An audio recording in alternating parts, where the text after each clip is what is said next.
here today in probably one of my favorite places in the world. It's this old cemetery in a coastal town in Rhode Island, and I came here because I wanted to talk about flower essences.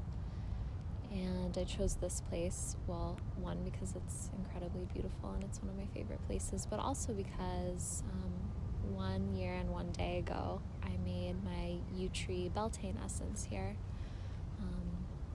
Yew trees, perhaps I'll make a video about them at some point, but they are a very ancient tree. They're among some of the oldest living beings on our planet.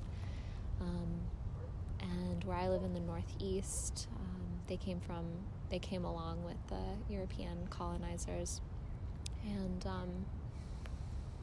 so in older New England towns, in the cemeteries, you can find yew trees that may be 300 years old.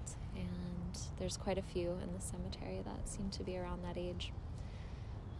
And I made an essence from it, and it is my favorite essence that I've ever made, and I get the most positive feedback about that essence from any other essence that I make, and I also sell the most of it by far, by like a lot.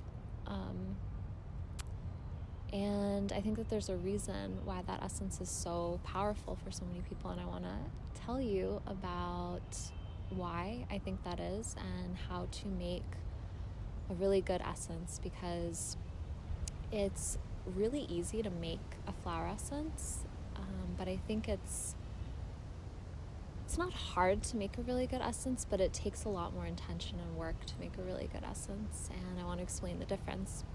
So I'll start off by just explaining basically how you make a flower essence, and if you want step-by-step instructions or more detailed instructions, then you might just Google it, because I'm not going to go that in depth.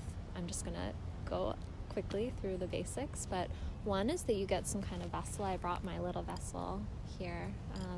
This is a crystal bowl, and you want to have a vessel that's made of glass or crystal.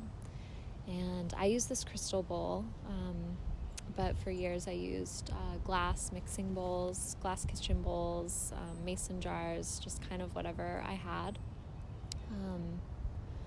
And you're going to fill it up with some kind of spring water, some kind of high quality filtered water.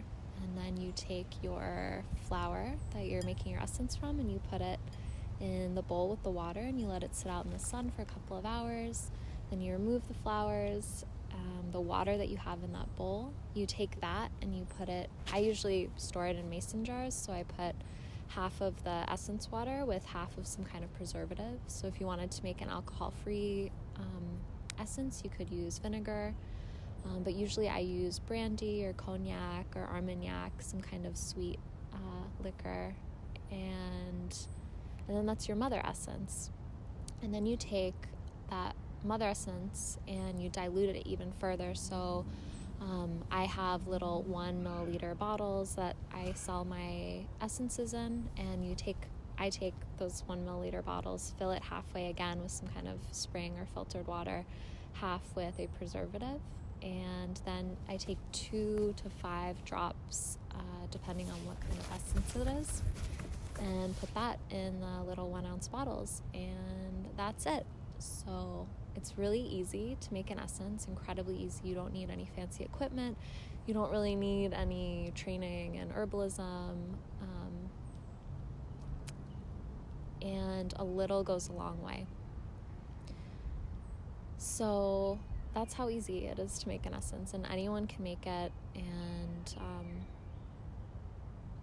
but those are the basic instructions, and that's when you Google it or when you read about how to make a flower essence, that's essentially the instructions that you'll get. However, I think that there's so much more to it than just that,